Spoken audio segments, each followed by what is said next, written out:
Next number આપણે જોઈએ તો પરફેક્ટ પાસ્ટ ટેન્સ, પૂર્ણ ભૂતકાળ. ભૂતકાળની અંદર કોઈ પણ ક્રિયા પૂર્ણ થઈ ગઈ હતી એવું જ્યારે દર્શાવવાનું હોય અને એવું વાક્ય જ્યારે આપણી પાસે એક્ટિવ અથવા પેસિવનું આવેલું હોય ત્યારે ડિસ્ક્રાઇબિંગ એક્શન છે એવું આપણે ડિસ્ક્રાઇબ કરી શકીએ. તો હેડ સાથે ક્રિયાપદનું ત્રીજું રૂપ આવશે. હેડ અને એનું પેસિવ બનાવીએ ત્યારે had plus bin plus V3. આપણે એક યાદ રાખવાનું કે હેવ હેઝ આવે એટલે પૂર્ણ વર્તમાનકાળ અને હેડ આવે એટલે પૂર્ણ ભૂતકાળ. તો એની સાથે આપણે હેડ અને ત્રીજું રૂપની વચ્ચે માત્ર બીન લગાવી દેવાનું છે. જેમ આપણે પરફેક્ટ પ્રેઝન્ટ પરફેક્ટ ટેન્સની અંદર આપણે જોયું કે હેવ હેઝ લગાવેલું હોય તેમાં માત્ર આપણે બીન એડ કરી દીધું છે વચ્ચે. સેમ એવું જ કરવાનું છે. જ્યારે અહીંયા પણ પરફેક્ટ ફ્યુચર ટેન્સની અંદર પણ પૂર્ણ ભવિષ્યકાળની અંદર પણ કે ભવિષ્યના સમયમાં આટલા વાગ્યે આ દિવસે આ ક્રિયા પૂર્ણ થઈ ગઈ હશે એવું દર્શાવવું હોય ત્યારે શેલ અથવા વિલ સાથે, શેલનું શેલ જ રહે અને વિલનું પણ વિલ જ રહેશે. આપણે એના કાળમાં ફેરફાર કરવાની જરૂર નથી રહેતી. હેવ તો આપેલું જ છે એટલે આપણે હેવ પણ લખી દઈશું, માત્ર બીન લગાવવાનું છે. એટલે પરફેક્ટ ઓલ થ્રી ટેન્સીસની અંદર આપણે એક ધ્યાનમાં રાખીએ તો ક્રિયાપદનું ત્રીજું રૂપ જ આવે, એક્ટિવ હોય કે પેસિવ. પરફેક્ટ ટેન્સ આવ્યો એટલે હંમેશા એચ શબ્દ આવે, બરાબર. વર્તમાન કાળમાં જ પૂર્ણ વર્તમાન કાળમાં હેવ હેઝ, પૂર્ણ ભૂતકાળની અંદર હેડ અને પૂર્ણ ભવિષ્યકાળમાં શેલ વિલ સાથે હેવ, બરાબર. અહીંયા ભલે ને હી શી કે ઈટ આપેલું છે પણ શેલ વિલ સાથે હી શી કે ઈટ આપેલું હોય તો પણ હેવનું હેવ જ રહેશે. ત્યાં આપણે બીજો કોઈ શબ્દ કે હેઝ ન લખી શકીએ. કેમ? એનું પ્રોટેક્શન અહીંયા છે. એને પ્રોટેક્ટિવ વર્ડ શેલ અને વિલ છે અને શેલ અને વિલ હી શી ઈટ સાથે પણ આગળ શેલ વિલ આવેલું હોવાને લીધે અંદર કંઈ પણ ચેન્જ થાય નહીં, એક્ટિવ હોય કે પેસિવ હોય. અને બીજી એક વસ્તુ યાદ રાખવાની, પરફેક્ટ ટેન્સની અંદર એક્ટિવમાંથી પેસિવમાં ફેરવીએ એટલે માત્ર હેવ હેઝ અને ત્રીજું રૂપની વચ્ચે, હેડ અને ત્રીજું રૂપની વચ્ચે, શેલ વિલ હેવ અને ત્રીજું રૂપની વચ્ચે માત્ર એક જ શબ્દ આવે અને એ છે બીન, BEEN. આટલું પરફેક્ટ ટેન્સમાં યાદ રાખશું તો એ બહુ ઇઝી ગોઈંગ રહેશે તમારા માટે. એક્ટિવ પેસિવનું પણ રિવિઝન થશે, ટેન્સીસનું પણ રિવિઝન આ રીતે થશે. So please note down this all points 9 and 10. હવે આપણે 11 નંબર પર જોઈએ, પરફેક્ટ મોડેલ ઓક્સિલરીઝ.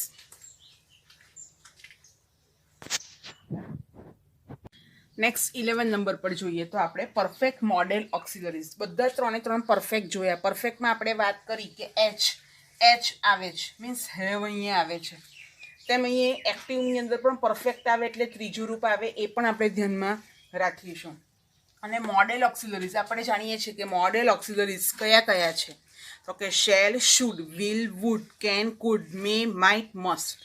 આના સિવાય પણ ઓટ ટુ, નીડ ટુ અને ડેર ટુ એને પણ આપણે મોડેલ ઓક્સિલરીઝ ગણાવી શકીએ. પણ અત્યારે આપણા સિલેબસ પ્રમાણે આપણે ઓટ ટુ, નીડ ટુ અને ડેર ટુ લીધા નથી. તો એ મોડેલ ઓક્સિલરીઝ એટલે સપોર્ટિંગ વર્બ્સ, સબ્જેક્ટને સપોર્ટ કરે, સહાયકારક ક્રિયાપદો જેને આપણે ગણાવી શકીએ.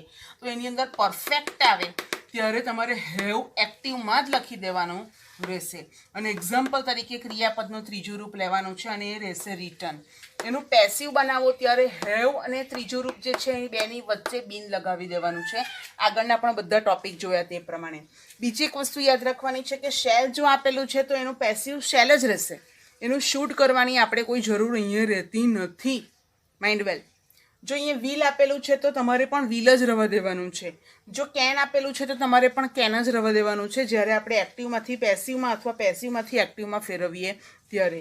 અને આવું એક વાક્ય આખું એક્ઝામ્પલના રૂપે કમ્પ્લીટ થાય તો એને આપણે ડિસ્ક્રાઇબિંગ એક્શનની અંદર જ ગણાવી શકીએ કે અંદર એક્શન તો થઈ ને, બરાબર. અહીંયા રિટર્ન હું એક્ઝામ્પલના રૂપે લખું છું, આની જગ્યાએ તમે કોઈ પણ વર્ડ લખી શકો. Ex for example must have gone, તો મસ્ટ હેવ બીન ગોન, બરાબર. એવી રીતે થશે. મે હેવ કમ, તો મે હેવ બીન કમ, મેનું મે જ રહેશે. Clear students? Okay. If any doubt just please send me a query. Okay, note down this 11 number point. Language ફંક્શનની અંદર ડિસ્ક્રાઇબિંગ એક્શન આપણે જોતા હતા. એની અંદર એક્ટિવ પેસિવ વોઇસના રૂલ્સ પ્રમાણે જે વાક્યોની અંદર ક્રિયા થતી જોવા મળે એને એક્શન ગણાવી શકાય. તો હવે આપણે ત્રણ એવા ટેન્સ જોવાના છે કે જેના એક્ટિવ પોસિબલ છે, પેસિવ પોસિબલ નથી. અને એના નામ છે the present continuous perfect tense. વર્તમાનકાળ તો ખરો, પણ કયો? ચાલુ પૂર્ણ વર્તમાનકાળ, ચાલુ પૂર્ણ વર્તમાનકાળ, ચાલુ પૂર્ણ ભૂતકાળ અને ચાલુ પૂર્ણ ભવિષ્યકાળ. ક્રિયા ચાલુ છે, દરેકની અંદર ક્રિયા ચાલુ છે. તમે જોઈ શકો છો આઈએનજી આપેલું છે, 3 એ 3 ની અંદર આઈએનજી આપેલું છે એટલે ક્રિયા ચાલુ છે. મેં તમને આગળ કહ્યું તેમ પરફેક્ટ ટેન્સ છે. પરફેક્ટ છે એટલે એચ આવે છે. વર્તમાન કાળમાં હેવ હેઝ, ભૂતકાળમાં હેડ અને ભવિષ્યકાળમાં શેલ વિલ સાથે હેવ. આપણે આગળ વાત કરી તેમ શેલ વિલ આપેલું હોય અને આગળ જો આઈ, વી, યુ, હી, શીટ અને ધે, આ બધાની સાથે શેલ વિલ જ આવે અને શેલ વિલની સાથે હેવ જ આવશે. ત્યાં હી, શી કે ઇટ સાથે હેઝ લાગશે નહીં, કારણ કે આગળ શેલ વિલ એક પ્રોટેક્ટર તરીકે છે. શેલ વિલ એક સપોર્ટિંગ વર્બ તરીકે વર્ક કરે છે, એટલા માટે હેવ જ લખીશું. તો આની અંદર બધામાં આઈએનજી આવશે, have, has, had, shall will, have સુધી. હવે એ ક્રિયાની અંદર પરફેક્ટ છે એટલે ત્યાં બીન આવી જશે. 3 એ 3 માં બીન આપેલું છે. અને આપણે વાત કરી તેમ ગુજરાતી ભાષાની અંદર પેસિવ પોસિબલ છે, પણ અંગ્રેજી ભાષાની અંદર પેસિવ આનું પોસિબલ નથી. કેમ? એના રીઝન તમને કયા કે જો વાક્યની અંદર એક્ટિવમાં જ બી, બીન અને બીંગ, BEING, બીંગ, BEB, બીન અને આ બીંગ જો શબ્દ આપેલો હોય તો તમારે એ એક્ટિવમાંથી પેસિવમાં તમે ફેરવી શકો નહીં, કારણ કે પેસિવમાં આપણને બી, બીન અને બીંગ આ 3માંથી એટલીસ્ટ એક તો જોઈએ, અને એ એકમાંથી આ બીન તો આ લોકોએ લઈ લીધું છે, એક્ટિવવાળાએ માંગી લીધું, પછી પેસિવમાં શું રહેવાનું? કંઈ નહીં રહી. એટલા માટે આપણે passive is not possible of these 3 tenses. So just note down these all points. Clear all of you? So it's very easy. અને આના રિલેટેડ કોઈ પણ વાક્ય હોય તો તમે એને કાઉન્ટ કરી શકો છો ડિસ્ક્રાઇબિંગ એક્શનની અંદર. ત્યાર પછીના આપણે 2 પોઈન્ટ જોઈ લઈએ.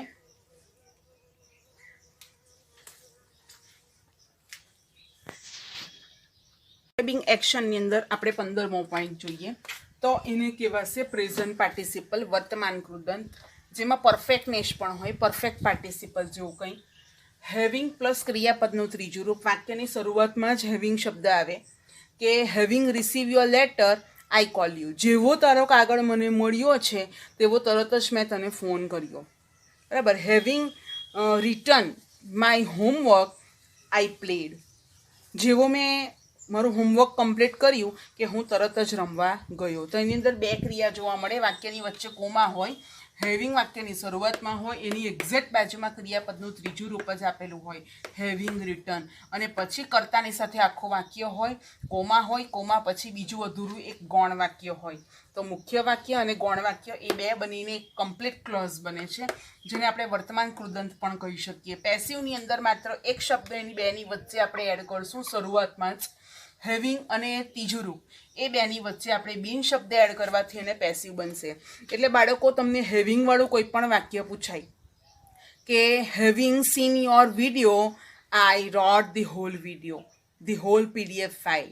જેવો મેં તમારો વિડીયો જોયો કે તરત જ મેં આખી PDF ફાઇલમાંથી બધા પોઈન્ટ્સ કવર કરી લીધા, લખી લીધા. તો અહીંયા એકી સાથે પરફેક્ટ ટેન્સની અંદર 2 ક્રિયાઓ બની.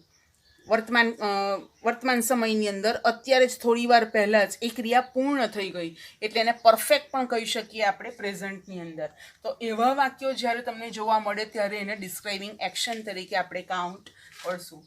ત્યાર પછીનો આપણો જે 15મો પોઈન્ટ નોટ કરી લેજો, અને ત્યાર પછી આપણે 16મો પોઈન્ટ નોટ કરી લઈએ કે જેનું નામ છે ઇમ્પરેટિવ સેન્ટેન્સીસ. ઇમ્પરેટિવ સેન્ટેન્સ એટલે વાક્યની શરૂઆત મૂળ ક્રિયાપદથી જોવા મળે, અને મૂળ ક્રિયાપદથી જ્યારે એ શરૂઆત જોવા મળે ત્યારે એ બેઝ વર્બને તમારે કેવી રીતે લેવાના છે એને આપણે જોઈએ. તો ઇમ્પરેટિવ સેન્ટેન્સીસ આપણે બધા કાર્ડ જોયા, અને પછી એક્ટિવ પેસિવ વોઇસમાં આ છેલ્લો પોઈન્ટ છે. ત્યાર પછી એવા કોઈ પણ પોઈન્ટ નથી કે જેનું એક્ટિવનું પેસિવ બનાવી શકીએ. તો આ લિસ્ટ ખૂબ જ સારા અક્ષરે કલરફુલ પેનથી પણ તમે લખી શકો છો. બોર્ડની એક્ઝામની અંદર માત્ર બ્લુ પોઈન્ટ પેનનો જ ઉપયોગ થાય છે, અને તમને કહ્યું છે function means what, you should learn first rules and then implement into examples. So imperative સેન્ટેન્સની શરૂઆત પહેલાં બેઝ વર્બથી થશે એના રૂલ્સ પ્રમાણે.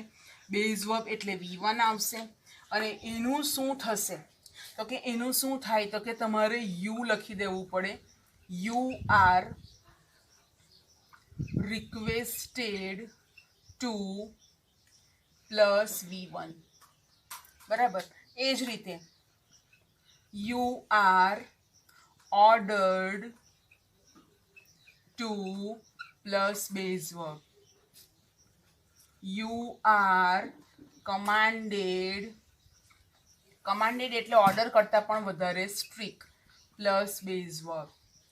દેન યુ આર ઇન્સ્ટ્રક્ટેડ, ઇન્સ્ટ્રક્ટ એટલે સૂચનાઓ આપવી, plus base verb. You are suggested to plus base verb. આ રીતે એના રૂલ્સ છે. કોઈ પણ બેઝ વર્બ આપેલું હોય તો આમાંથી તમારે સિલેક્ટ કરવાનું કે આમાં કઈ ફિલિંગ્સ આવે. વિનંતી હોય તો રિક્વેસ્ટ લખાય, ઓર્ડર્ડ હુકમ હોય તો ઓર્ડર્ડ લખવાનો. એના હુકમ કરતાં પણ વધારે માલિકી દર્શાવાતી હોય અને ફરજિયાતપણે તમારે કરવું હોય, દાખલા તરીકે કોઈક માલિક એના સર્વન્ટને કહે, કોઈ કેપ્ટન એના આર્મી મેનને કહે, સોલ્જર્સને કહે, તો તે બધા કમાન્ડની અંદર આવશે. ઇન્સ્ટ્રક્ટેડ એટલે સૂચનાઓ આપવી અને સજેસ્ટેડ એટલે સૂચનો આપવા, સલાહ આપવી. એડવાઇઝડ પણ કોઈક વાર આવી શકે છે, એટલે એડવાઇસ પણ નોટ રાખવું. હવે એના એક્ઝામ્પલની અંદર આપણે જોઈએ તો જો આવું આપેલું હોય તો give me a glass of water. દાખલા તરીકે એવું આપેલું છે અહીંયા, give me a glass of water. તો એનું આપણે પેસિવ બનાવીએ તો શું થાય? તો કે યુ આર રિક્વેસ્ટેડ. અહીંયા આ પેસિવ ફોર્મ આવી ગયું છે, એટલા માટે આપણે હવે જે ક્રિયાપદ લખવાના ગીવ એને આપણે એક્ટિવની પેસિવની અંદર મૂળ રૂપમાં જ રાખશું. You are requested to give. આ રીતે આખું વાક્ય બનશે, give me a glass of water. બરાબર. હવે બીજું કોઈ એની અંદર પેસિવ વાક્ય બની શકે નહીં.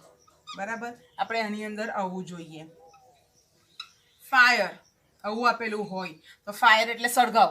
બરાબર. ફાયર એટલે અહીંયા શૂટ, તો એ કમાન્ડરે ઓર્ડર કર્યો તો એ કમાન્ડેડ આવશે. તો કે યુ આર કમાન્ડેડ, કમાન્ડ તમને આપવામાં આવ્યો, કમાન્ડેડ ટુ ફાયર, ગોળી છોડો. બરાબર. શૂટ, તો એ રીતે તમને ઓર્ડર કમ્પ્લીટ કરવામાં આવ્યો છે. સ્ટેન્ડ અપ, તો આ સ્ટેન્ડ અપ તમને કંઈ પ્રેમથી કહેવામાં નહીં આવે, ઊભો થા. બરાબર. એને ઓર્ડર કહેવામાં આવે, એટલે અહીંયા શું બનશે આ વાક્યનું? Stand up. એવું કહેવામાં આવે તો એનું પેસિવ બને યુ આર ઓર્ડર્ડ. ઓર્ડરની ફિલિંગ અંદર છે એટલે ટુ સ્ટેન્ડ અપ. આ ટુ સાથે હંમેશા ક્રિયાપદનું બેઝ વર્બ આવશે, એ ધ્યાનમાં તમારે રાખવું પડે. આ રીતે તમે એક ફિલિંગ્સની અંદર નોટ કરી શકો છો. બરાબર. Do your work. બરાબર. આવું કંઈક તમને સજેશન આપવામાં આવે તો પણ you are instructed, instructed, suggested, advised એવું તમે નોટ કરી શકો છો.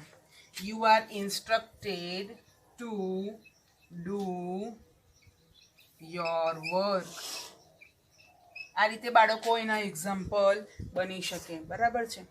આપણે એકાદ હજુ એક્ઝામ્પલ બનાવીએ તો ગો. તો એને સજેસ્ટેડ આપવામાં આવ્યું અથવા તો એડવાઇઝ કરવામાં આવ્યું, તો you are suggested to go. બરાબર. એવું તમે બનાવી શકો, you are suggested to go. તો આવા વાક્ય તમે બનાવી શકો છો. આવા મોટે ભાગે તમને હાયર સ્ટડીઝમાં જ પૂછાશે 11th 12thમાં. પણ જો કદાચ બોર્ડનું પેપર ટ્વિસ્ટ કરીને આવે અને એકાદ બે માર્કનું તમને આવું જોવા મળે તો તમે એને મિસ ન કરી જાઓ, એટલા માટે આપણે આ શીખી લીધો છે. આ 16 પોઈન્ટ બાળકો ક્યાં કામ આવશે? પહેલો પોઈન્ટ જેને આપણે પેસિવનું મહત્વ બનાવીને શીખ્યા છે એ ડિસ્ક્રાઇબિંગ એક્શનમાં કામ આવશે. ડિસ્ક્રાઇબિંગ એક્શનમાં એક્ટિવ અને પેસિવ બંને કામ આવે, છતાં પણ મોટે ભાગે પરીક્ષાના 10મા ધોરણના સિલેબસની અંદર આપણને ડિસ્ક્રાઇબિંગ એક્શનની અંદર 9th અને 10th બંનેમાં એ પેસિવના જ ફોર્મમાં કામ આવશે. આ એક ટોપિક. ત્યાર પછી બીજો ટોપિક આપણે જોઈએ તો એ જે એક્ટિવનું પેસિવ બનાવી દીધું, એ એક્ટિવનું પેસિવ અને પેસિવનું એક્ટિવ બનાવવા માટેનું એક પેરેગ્રાફ પૂછાય, ચેન્જ ધી ટેક્સ્ટ. તો એ ચેન્જ ધી ટેક્સ્ટનો આખો જે પેરેગ્રાફ છે એ ટેક્સ્ટની અંદર બધા છૂટા છૂટા વાક્યો ભેગા કરીને આપેલા હોય, એટલે ગભરાઈ નહીં જવાનું. એ વાક્યોને પણ તમને કન્વર્ટ કરતા આવડવું જોઈએ, અને એ તમને ઈટુ સરે, વિનોદ સરે તમને શીખવ્યું છે. ત્યાર પછી તમને ટેન્સીસનો પેરેગ્રાફ જ્યારે ચેન્જ કરવાનો આવે, ટેન્સ ચેન્જ કરવામાં આવે, પ્રેઝન્ટમાંથી પાસ, સિમ્પલ જ બંને, અથવા તો બધા મિક્સ ટેન્સનું હોય અને એ મિક્સ ટેન્સને કોઈક બીજા ટેન્સની અંદર ફેરવવાનું હોય, તો પણ તમને આ ટેબલ કામ આવશે. એટલે આખું આ જે ટેબલ 2-3 પાના ભરીને જે ટેબલ તમે સરસ અક્ષરે લખ્યું છે, પહેલાં રફલી બરાબર જોઈ લેજો, 1 વાર 2 વાર 3 વાર એને પચાવી લેજો, એને સમજી લેજો, અને પછી એને આ રીતે લખવાનો પ્રયત્ન કરજો. અત્યારે આપણે રૂલ્સ અને બધામાં એક એક્ઝામ્પલ શીખ્યા છે. હવે ડિસ્ક્રાઇબિંગ એક્શનની અંદર એક્ઝામ્પલ કેવા આવી શકે, ડિસ્ક્રાઇબિંગ એક્શનમાં તમારે શું કરવાનું છે એ આપણે જોઈ લઈએ. પહેલાં તમારે આ નોટ કરી લેવાનું છે અને પછી હેડિંગ આપશું ડિસ્ક્રાઇબિંગ એક્શનના એક્ઝામ્પલ્સ. ત્યાર પછી આપણે બાળકો એક્ઝામ્પલ્સ જોઈ લઈએ. તો ડિસ્ક્રાઇબિંગ એક્શનની અંદર મેં તમને કહ્યું તેમ એક્ટિવ અને પેસિવ બંનેના જ વાક્યો આવે, પણ આપણે મોટે ભાગે પરીક્ષા સંદર્ભની અંદર જોઈએ તો પેસિવના જ વાક્યો આપણને જોવા મળશે. કઈ રીતે પૂછાય, શું છે એ જોઈ લઈએ આપણે.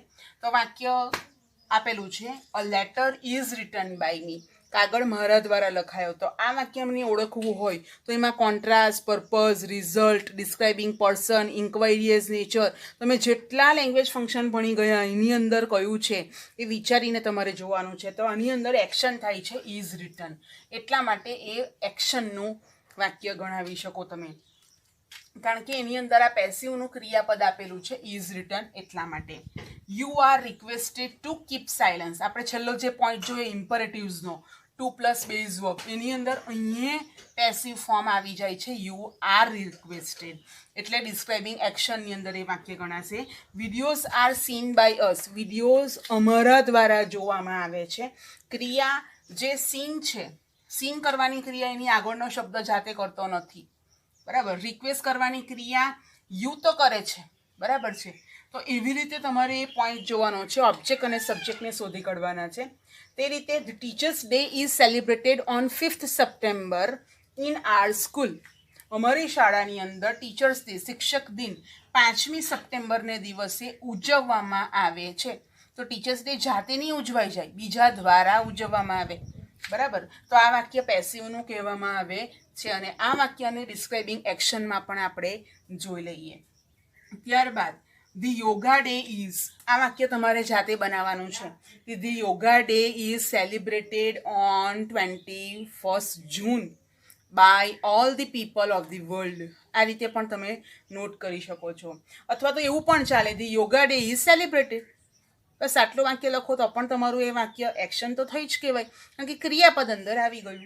The kite day is celebrated on 14th January by us, અથવા એવું પણ ચાલે, a kite day is not celebrated by us as we decided, અમે નક્કી કરેલું છે કે હવે અમે કાઇટ ડે સેલિબ્રેટ કરશું નહીં, એવું પણ વાક્ય તમે બનાવી શકો છો. Homework is completed by the students, એવું પણ બનાવાય. Homework is completed or finish by me, એવું પણ બનાવાય.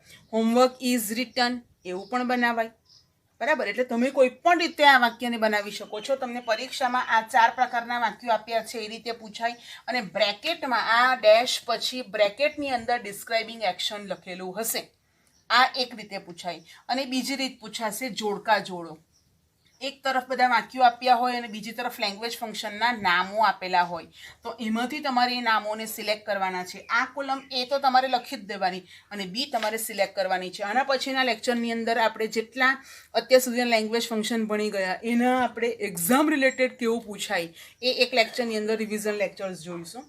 Tickets of railway are sold here, અહીં વેચાય છે, SOLD સોલ્ડ, સોલ્ડ હિયર.